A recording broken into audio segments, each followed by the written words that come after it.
오늘은 정말 특별한 주제를 준비했습니다. 어디서나 한 번쯤 들어봤을 이름 만수르. 요즘 SNS에서 비싼 것을 사거나 돈을 펑펑 쓰는 사람을 보면 만수르 친구냐? 라는 댓글이 달리고 만수르급이라는 표현이 하나의 밈으로 정착됐죠. 심지어 고가의 식사를 하면서 오늘은 만수르처럼 쏜다 라는 말까지 일상에 파고들었습니다. 그런데 우리가 그토록 입에 달고 사는 이 만수르라는 인물 과연 누구인지 정확하게 알고 계신가요? 오늘은 양극화 시대의 끝판왕으로 불리는 리얼 만수르에 대해서 깊이 파헤쳐 보겠습니다. 맞아요. 저도 비싼 걸 살 때마다 오늘은 만수르처럼 쏜다 라고 자주 말하는데 사실 진짜 만수르가 누군지는 잘 몰랐어요. 그냥 되게 부자인 중동 사람? 이 정도만 알고 있었거든요. 대체 얼마나 부자길래 이름이 이렇게 유명해진 거예요? 좋은 질문이에요. 실제 만수르는 우리가 상상하는 그 이상입니다. 세계 최고의 부자로 알려진 사우디 왕세자 빈살만이 있지만 부의 상징으로는 오히려 만수르가 더 유명하죠. 이 차이가 왜 생겼는지도 오늘 자세히 알아볼 겁니다. 그럼 빈 살만보다 더 부자인가요? 아니면 그냥 더 화려하게 사나요? 흥미로운 부분이죠. 실은 자산 규모로만 따지면 빈살만이 만수르의 무려 35배나 됩니다. 그런데도 만수르가 더 화제가 되는 이유는 부를 드러내는 방식이 다르기 때문이에요. 이 두 사람의 흥미로운 차이점과 공통점, 그리고 그들이 보여주는 부의 철학까지 오늘 총망라해 보겠습니다. 와, 정말 기대되네요. 진짜 부자들의 세계는 어떤지 궁금했거든요. 우리가 상상하는 것과 많이 다른가요? 네, 상상 이상입니다. 특히 만수르는 단순히 부자가 아니라 독특한 투자 철학을 가진 사업가이기도 합니다. 오늘 그의 모든 것을 파헤쳐보면서 부의 진정한 의미에 대해서도 다시 한번 생각해보는 시간이 되었으면 합니다. 자, 그럼 본격적으로 리얼 만수르의 세계로 들어가 볼까요? 먼저 만수르의 정체부터 알아봅시다. 그의 정식 이름은 셰이크 만수르 빈 자이드 알 나얀입니다. 현재 아랍에미레이트의 부총리이자 아부다비의 왕자이죠. 1970년 11월 20일 아랍에미레이트의 아부다비에서 태어났으니까 현재 50대 중반의 나이입니다. 쉐이크라는 건 무슨 뜻인가요? 왕자라는 뜻인가요? 셰이크는 아랍권에서 지배계급 남성 이름 앞에 붙이는 칭호예요. 이름에서부터 왕족임을 나타내는 거죠. 만수르는 아랍에미레이트의 초대 대통령이자 건국의 아버지인 셰이크 자이드 빈 술탄 알 나얀의 아들입니다. 이 자이드 대통령은 아랍에미레이트를 30년 넘게 통치했던 인물이에요. 아, 그럼 태어날 때부터 핵 금수저였네요. 금수저를 넘어서 다이아몬드 수저라고 해야 할까요? 정확하게 표현하셨네요. 사실 아랍에미레이트란 나라는 1971년 영국 식민 통치에서 벗어난 후 아부다비와 두바이 등 7개 토후국이 연합해서 만들어진 나라예요. 아랍에미레이트의 연합국이 정식 명칭이죠. 이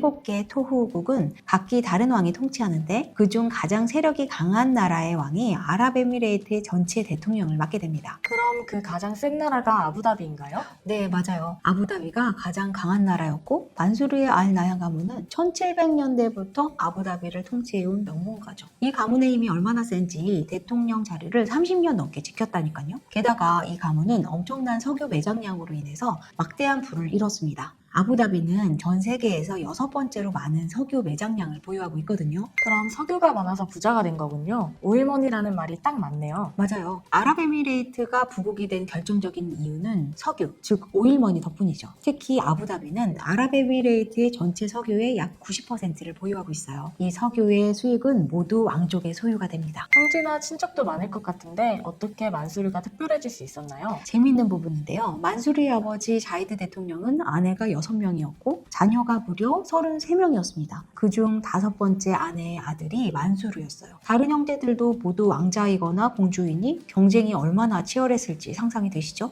33명이나 되는 형제 자매 중에서 어떻게 만수르가 두각을 나타낼 수 있었을까요? 2004년 아버지가 세상을 떠난 후 만수르의 이복형인 칼리파가 대통령이 되었는데요. 이 칼리파가 만수르를 특별히 총애했답니다. 특히 다른 동생들 중에서 만수르를 가장 신뢰했던 것 같아요. 그래서 2005년부터 최고석유위원회, 아부다비 투자청, 국제석유투자공사 등의 요직을 맡겼고 2007년에는 에미레트 투자청의 회장, 2009년에는 아랍에미레이트 부총리까지 오르게 됐죠. 정치적, 경제적으로 엄청난 권한을 가지게 된 거예요. 부총리까지요? 정말 권력도 대단하네요. 그런데 그의 가정생활은 어떤가요? 결혼도 했나요? 네, 만수르는 1994년에 두바이 공주 셰이카 알리야 빈트 무함마드 빈 부티 알 마헤드와 결혼해 아들을 하나 낳았습니다. 그리고 그리고 2005년에는 두바이 총리의 딸 마날 빈트 무하마드 빈 라시드 알 막툼과 결혼해 두 딸과 세 아들을 연달아 낳았죠. 사실 아랍 왕족들은 복수의 부인을 두는 경우가 흔합니다.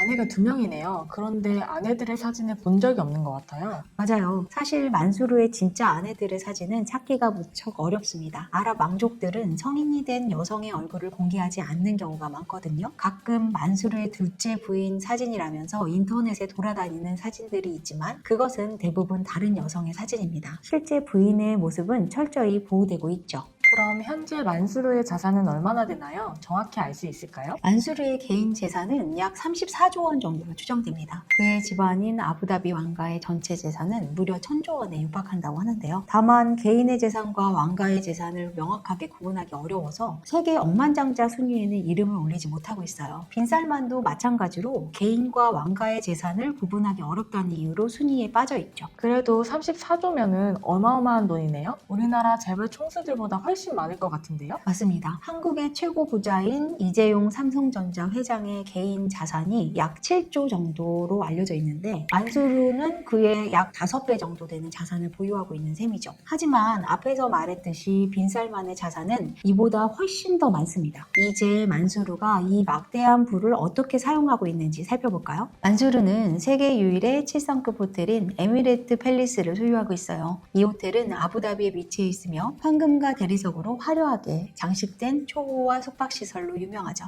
7성급이요? 5성급까지만 들어봤는데 7성급도 있나요? 공식적인 등급은 아니지만 그만큼 호화롭다는 뜻으로 7성급이라는 표현을 쓰기도 합니다. 이 호텔은 1박에 약 8만 달러, 우리 돈으로 약 1억 원에 호가하는 객실도 있어요. 또한 뉴욕의 클라이슬러 빌딩도 그의 소유입니다. 뉴욕을 대표하는 랜드마크 중에 하나이자 한때 세계에서 가장 높은 건물이었던 클라이슬러 빌딩이죠. 와, 뉴욕의 상징 중 하나인 크라이슬러 빌딩이요? 정말 스케일이 다르네요. 그뿐만 아닙니다. 만수르는 1조 원대의 개인 우주 왕복선도 있고 세계에서 5번째로 큰 요트도 가지고 있어요. 그 요트 이름이 토파즈인데 2012년에 독일 장인들이 만든 것으로 약 5,800억 원 정도 한다고 합니다. 이 요트에는 헬기장 2개, 수영장 3개, 체육관, 영화관까지 있어요. 길이만 147m에 달하는 초대형 요트죠. 헬기장이 2개나 필요한가요? 헬기도 여러 대 가지고 있나 봐요. 그럴 가능성도 높겠죠? 아마 여러 명의 VIP가 동시에 방문할 때 편의를 위해서일 겁니다. 이 요트는 너무 화려해서 여러 유명인들도 빌려 쓰곤 하는데요. 레오나르도 디카프리오도 이 요트를 빌려서 친구들과 파티를 했다고 알려졌습니다. 그럼 차도 엄청 많이 가지고 있겠네요? 당연하죠. 만수르는 5억짜리 페라리에 황금을 입힌 골드 페라리를 비롯해 부가티, 벤츠, 람보르기니 등 수십 대의 슈퍼카를 소유하고 있어요.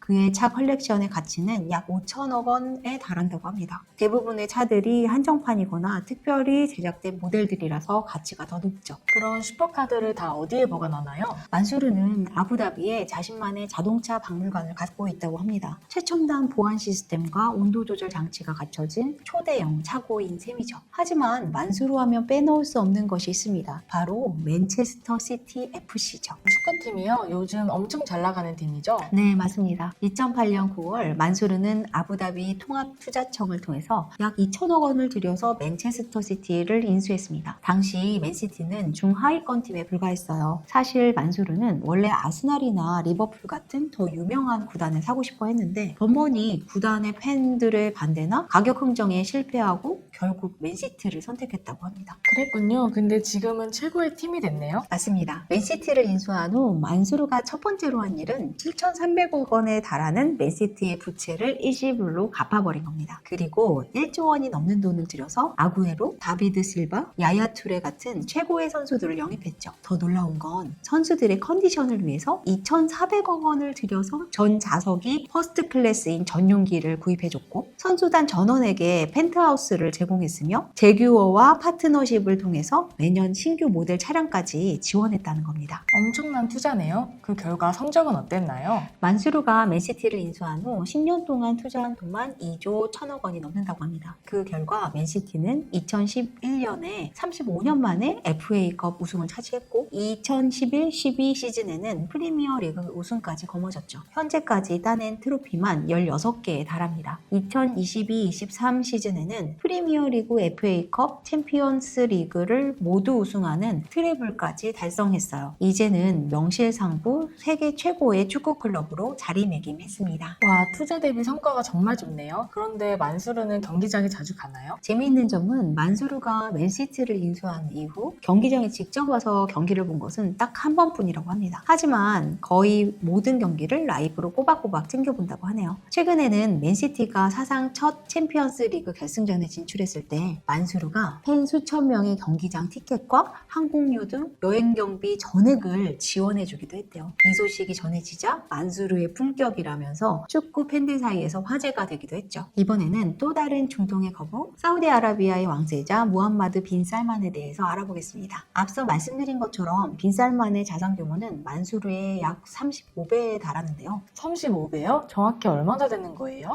미국 CNBC 추정에 따르면 약 2조 달러, 우리 돈으로 약 2,600조 원에 달한다고 합니다. 이 돈이 얼마나 많은지 감이 안 오시죠? 매일 100억 원씩 700년을 써도 다 쓸 수 없는 금액입니다. 우리나라 1년 예산의 4배가 넘는 돈이죠. 정말 상상도 안 되네요. 그 돈으로 뭘 하나요? 빈살만은 1985년생으로 현재 30대 후반입니다. 사우디아라비아의 6대 총리이자 국방장관이며 왕위 계승 서열 1위인 사우디의 왕세자죠. 만수르가 비교적 조용한 권력자라면 빈살만은 파격적인 쇼맨에 가깝습니다. 특히 빈살만이 추진하는 가장 대표적인 프로젝트가 바로 네옴시티예요. 네옴시티가 뭔가요? 뭔가 미래도시 같은 느낌인데요? 정확해요. 네옴시티는 빈살만이 추진하는 초대형 미래도시 프로젝트로 사우디아라비아가 석유 의존도를 낮추고 미래 성장 동력을 확보하기 위해서 계획된 사업입니다. 약 5천억 달러, 우리 돈으로 662조 원 상당의 금액을 투자할 계획인데 이집트와 근접한 홍해 사막 지역에 서울 면적의 43배에 달하는 거대한 도시를 건설하는 거예요.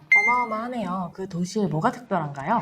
네옴시티의 핵심은 더 라인이라는 직선형 도시입니다. 사막 한가운데에 500m 높이의 거대한 벽을 세워서 그 안에 170km 길이의 선형 도시를 건설한다는 계획이에요. 이 도시는 자동차도 없고 도로도 없고 탄소 배출도 0인 친환경 도시로 계획되어 있습니다. 상상이 잘 안 되는데요. 서울에서 대전까지 거리에 롯데타워 높이의 건물이 쭉 이어진다고 생각하면 될까요? 정확합니다. 빈살만은 이 도시에 약 900만 명의 주민이 거주하게 하고 지하에 고속철도를 깔아서 20분 안에 이동이 가능하게 할 계획이에요. 또 걸어서 15분 반경에 모든 편의시설을 해결할 수 있도록 설계했죠. 총 200여 가지의 식물을 심어서 농업까지 가능한 자급자족 도시를 만들겠다는 계획도 있습니다. 정말 SF 영화에서나 나올 법한 얘기네요. 근데 실현 가능할까요? 그것이 바로 많은 전문가들의 의문을 제기하는 부분이에요. 일부에서는 디즈니가 알라를 만났을 때라며 조롱하기도 하는데요. 기술적인 가능성, 천문학적 비용, 환경적인 문제, 여러 가지 도전 과제가 있는 것이 사실입니다. 최근에 이 프로젝트가 어려움을 겪고 있다는 이야기도 들은 것 같아요. 최근 보도에 따르면 네옴시티 프로젝트가 심각한 재정난을 겪고 있어요. 국제 유가가 60불 수준까지 떨어지면서 사우디의 재정 적자가 누적되고 있는데 사우디는 유가가 110불 이상 되어야 균형 재정이 가능한 상황입니다. 특히 사우디는 최근 3년간 계속 재정 적자를 내고 있어서 네옴시티의 원래 계획을 대폭 축소할 수밖에 없게 됐죠. 그럼 아예 취소된 건가요? 완전히 취소된 건 아니지만 상당한 규모 축소가 불가피해 보입니다. 원래 170km 길이의 더 라인을 약 40km 규모로 우선 발주하기로 했다고 해요. 게다가 사우디는 2029년 동계아시안게임과 2030년 월드컵 예선 유치를 확정했고 엑스포도 유치를 했는데 이런 행사들의 엄청난 시설 투자 비용이 필요해서 네옴시티의 모든 자원을 쏟기 어려운 상황입니다. 한국 기업들도 많이 참여하고 있다고 들었는데 그런 기업들은 어떻게 되나요? 네, 삼성물산과 현대건설이 네옴시티의 핵심 구간인 지하 공정을 수주받아서 진행 중이었어요. 그런데 최근 사우디 정부 측에서 공사를 천천히 진행해달라는 요청을 했다고 합니다. 이는 재정 상황이 악화됐다는 신호로 볼 수 있죠. 한국 건설사들은 어쩔 수 없이 공사를 느슨하게 진행하면서 공사 대금 회수에도 상당한 시간이 걸릴 것으로 예상됩니다. 결국 제2의 중동 건설 붐에 대한 기대가 많이 꺾이는 상황입니다. 그럼 빈살만의 방한과도 관련이 있나요? 작년에 한국에 온 적이 있잖아요. 네, 정확하게 짚었어요. 2022년 11월 17일 빈살만은 한국을 방문해서 한국 대통령을 만났고 이어서 삼성, 현대차, SK, LG 등 한국 대기업 총수 8명과 회동을 가졌습니다. 이때 주요 의제가 바로 네옴시티 협력이었었어요. 어떤 논의가 오갔는지 알 수 있나요? 구체적인 내용은 공개되지 않았지만 빈살만은 네옴시티의 성공을 위해서 한국 기업들의 기술과 경험이 필요하다는 점을 강조했어요. 특히 삼성물산이 두바이의 버즈 할리파 건설에 참여한 경험을 높이 평가했죠. 한국 기업들에게 약 50조 원 규모의 프로젝트 참여 기회를 제안했다고 합니다. 50조 원이요? 그런데 재정 문제로 지금은 위기인 건가요? 그렇습니다. 빈살만의 방한 당시만 해도 양국 관계자들은 제2의 중동 건설 붐을 기대했지만 최근 국제유가 하락과 사우디의 재정난으로 상황이 급변했어요. 그런데 빈살만의 방한 당시 에피소드도 꽤 흥미로워요. 어떤 에피소드요? 빈살만은 한국에 단 20시간 머물렀는데요. 이 짧은 시간 동안 굉장히 화려한 모습을 보여줬습니다. 서울 소공동의 롯데호텔에 1박에 2,200만 원짜리 VIP 객실을 예약했고 수행원들을 위해서 2주 동안 400개가 넘는 객실을 통째로 예약했다고 해요. 이미 예약된 손님들에게는 수백만 원짜리 숙박권으로 보상했죠. 와, 호텔이 거의 통째로 빌린 거네요? 게다가 전용기 14대를 동원해서 침대, 소파 등 가구랑 1억 원 상당의 식기류까지 직접 가져왔다고 합니다. 아버지 살만 고강도 해외 순방할 때 황금 에스컬레이터를 가져가는 것으로 유명한데요. 빈살만 역시 그 면모를 이어받은 것 같네요. 사우디 왕족들의 화려함은 정말 상상을 초월하네요. 그런데 이런 차이점 말고 두 사람의 또 다른 차이점은 뭔가요? 두 사람은 여러 측면에서 차이가 있는데요. 먼저 배경부터 다릅니다. 만수르는 아랍에미레이트라는 이미 어느 정도 탈석유를 이룬 나라의 왕자인 반면 빈살만은 아직도 석유 의존도가 매우 높은 사우디아라비아의 왕세자죠. 둘째, 통치 스타일이 완전히 다릅니다. 만수르는 비교적 전통적인 방식으로 권력을 행사하는 반면 빈살만은 급진적인 개혁가에 가까워요. 2017년에는 부패 척결을 명목으로 왕자 11명과 전 현직 장관 4명 등 수백 명을 체포하는 대숙청을 단행하기도 했죠. 와, 자기 친척들도 체포했다고요? 맞아요. 빈살만은 절대 권력을 장악하기 위해서 왕위 계승 서열이 높았던 친척들을 하나 둘씩 제거해 나가기 시작했습니다. 심지어 일부 왕족은 비행기에서 강제로 내려서 송환되거나 행방불명되는 일도 있었다고 해요. 호텔에 가두고 재산을 내놓게 해서 약 1,070억 달러, 우리나라 돈으로 약 900조 원을 환수했다는 이야기도 있습니다. 무섭네요. 그런 측면에서는 만수르가 훨씬 온건한 것 같은데요? 맞습니다. 셋째, 투자 스타일이 달라요. 만수르가 주로 현실적인 분야, 즉 부동산, 축구팀, 자동차 회사, 은행 등의 검증된 산업을 투자한다면 빈살만은 네옴시티처럼 미래지향적이고 혁신적인 프로젝트에 집중하고 있어요. 만수르의 투자는 가치 창출에 초점을 맞춰져 있다면 빈살만의 투자는 비전 실현에 방점을 찍고 있죠. 좀 더 구체적인 예시가 있을까요? 예를 들어 만수르는 이미 성공한 기업인 벤츠에 4조 7천억 원을 투자해서 최대 주주가 되는 방식을 선호합니다. 반면 빈살만은 완전히 새로운 도시를 건설하거나 엔터테인먼트 산업을 새롭게 구축하는 등의 전에 없었던 것을 창조하는 데 집중하죠. 또 다른 예로 만수르는 축구팀을 인수해서 점진적으로 성장시키는 반면 빈살만은 LIV 골프와 같은 완전히 새로운 스포츠 리그를 만들어서 기존 PGA 투어와 경쟁하게 만들었습니다. 또 다른 차이점이 있나요? 넷째, 이미지 관리 방식이 달라요. 만수르는 SNS 등의 거의 모습을 드러내지 않죠. 반면 빈살만은 좀 더 현대적인 이미지를 구축하려고 노력합니다. 여성 운전 허용, BTS 같은 해외 스타들의 공연 허용, 영화관 개관 등 젊은 사우디 국민들의 지지를 얻기 위한 개혁 정책을 펼치고 있죠. 사우디 국민의 3분의 2가 30대 이하인 상황에서 젊은 층의 지지가 아주 중요하잖아요. 외교 정책도 다른가요? 그것도 큰 차이점이에요. 만수르의 아랍에미레이트는 전통적으로 서방과 우호적인 관계를 유지해왔지만 빈살만은 미국과의 갈등을 빚기도 했습니다. 석유 생산을 늘리라는 미국의 요구에 오히려 감산으로 대응해서 미국의 뒤통수를 친 거죠. 오랜 적국인 이란과도 관계 개선을 시도하는 등 독자적인 외교 노선을 추구하고 있습니다. 있습니다. 두 사람이 이렇게 많이 다르군요. 근데 어느 쪽이 더 효과적인 전략을 펼치고 있다고 보세요? 어느 쪽이 더 효과적이라기보다는 각자 처한 상황에 맞는 전략을 선택했다고 볼 수 있습니다. 아랍에미레이트는 이미 두바이를 통해서 관광산업에서 성공을 거두었고 금융허브로도 자리를 잡았죠. 반면 사우디는 그동안 석유에만 의존했기 때문에 더 파격적인 변화가 필요했을 수도 있어요. 아, 그렇군요. 각자 나라 상황에 맞게 전략을 취하고 있네요. 정확합니다. 그리고 마지막으로 가장 큰 차이점은 역시 부의 규모죠. 빈살만의 자산은 만수르의 35배에 달할 정도로 압도적이에요. 하지만 흥미로운 점은 빈살만보다는 만수르가 오히려 부자의 상징으로 더 많이 알려져 있다는 거예요. 이것은 돈을 어떻게 사용하느냐, 즉 소비 방식의 차이 때문일 겁니다. 네옴시티가 정말 완성될 수 있을까요? 전문가들의 의견은 갈리지만 완전히 원한대로 실현되기는 어려울 것 같습니다. 하지만 빈살만이 30대 중반의 젊은 나이에 실질적인 통치자가 된 점을 고려하면 그의 통치 기간이 앞으로 수십 년은 더 이어질 수 있을 거예요. 따라서 규모를 축소하거나 단계적으로 진행하더라도 네옴시티 프로젝트는 어떤 형태로든 계속될 가능성이 높아요. 사우디는 중동의 다른 국가들보다 늦게 탈석유를 시작한 것 같네요. 맞아요. 사우디는 중동 국가들 중에서 후발주자로 두바이나 카타르에 비해서 탈석유 전략을 늦게 시작했어요. 반면 두바이는 일찍부터 관광, 금융, 물류 등 다양한 산업을 육성해서 석유 의존도를 크게 낮췄죠. 사우디는 이제서야 본격적으로 미래를 대비하고 있는 셈입니다. 다시 만수르 이야기로 돌아와 볼까요? 만수르가 단순히 돈만 많은 게 아니라 사업 수완이 탁월한 능력자라는 점은 잘 알려져 있지 않습니다.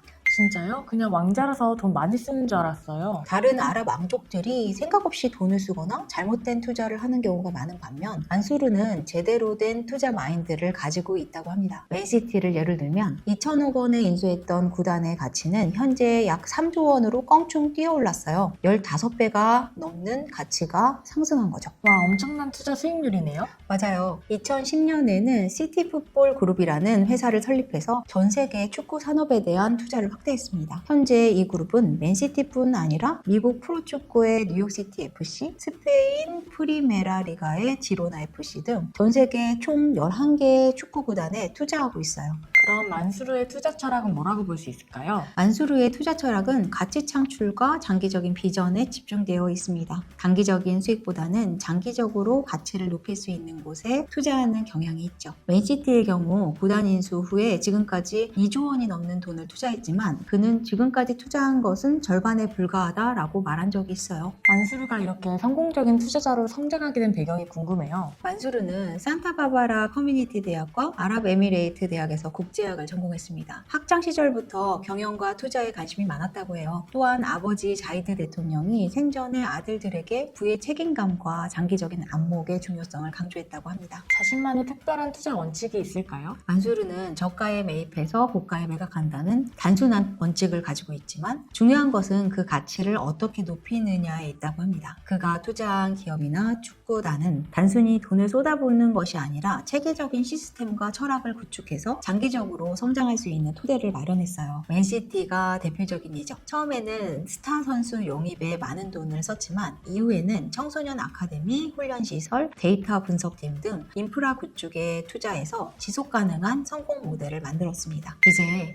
만수르와 같은 초거대 부자들이 우리 사회에 미치는 영향에 대해서 알아볼까요? 그런 엄청난 부가 한 사람에게 집중되는 게 괜찮은 걸까요? 현대 사회에서 부의 양극화는 심각한 문제로 대두되고 있죠. 전 세계의 상위 1%가 전체 부의 절반 이상을 차지한다고 합니다. 만수르나 빈살만 같은 초거대 부자들은 그런 극단적인 양극화의 상징이라고도 볼 수 있어요. 그래서 비판을 받기도 하나요? 당연히 그렇습니다. 특히 석유라는 국가 자원에서 나온 부가 왕족에게 집중되는 구조에 대한 비판이 있죠. 하지만 동시에 만수르처럼 그 부를 어떻게 활용하느냐도 중요한 문제입니다. 단순히 사치품을 구매하는 데 그치지 않고 새로운 가치를 창출하고 일자리를 만들어내는 투자를 한다면 사회적으로 긍정적인 영향을 미칠 수도 있어요. 실제로 만수르의 투자로 일자리가 많이 창출됐나요? 네, 맨시티 하나만 보더라도 구단 직원, 경기장 관련 일자리, 식음료 서비스 등 직접적으로 수천 개의 일자리가 만들어졌어요. 더 나아가 맨시티 주변 지역 개발로 인해서 간접적인 일자리도 창출하는 효과가 있었죠. 맨시티의 성공은 맨체스터라는 도시 전체의 경제 활성화에도 큰 기여를 했습니다. 빈살만의 네옴시티도 비슷한 목적을 목적이었겠네요. 맞아요. 네옴시티는 사우디 젊은이들에게 새로운 일자리를 제공하고 석유 위의 산업을 육성해서 경제 구조를 다변화하는 것이 주요 목표입니다. 물론 현재는 재정 문제로 어려움을 겪고 있지만 장기적으로는 사우디 경제의 새로운 성장 동력이 될 수 있는 잠재력을 가지고 있죠. 그럼 우리가 만수르급이라는 말을 쓸 때 어떤 의미로 받아들여야 할까요? 만수르급이라는 표현이 단순히 돈을 많이 쓰는 사람을 의미하는 것을 넘어서 돈으로 가치를 창출하는 사람으로 받아들이면 어떨까요? 진정한 부자는 단순히 돈을 많이 가진 사람이 아니라 그 돈으로 세상에 긍정적인 영향을 미치는 사람이라고 생각합니다. 맞아요. 결국 돈의 양보다는 그 돈을 어떻게 쓰느냐가 더 중요한 것 같아요. 정확합니다. 또한 중요한 것은 그 돈이 어떻게 벌어졌느냐 하는 점도 있겠죠. 석유라는 자연자원에서 나온 부는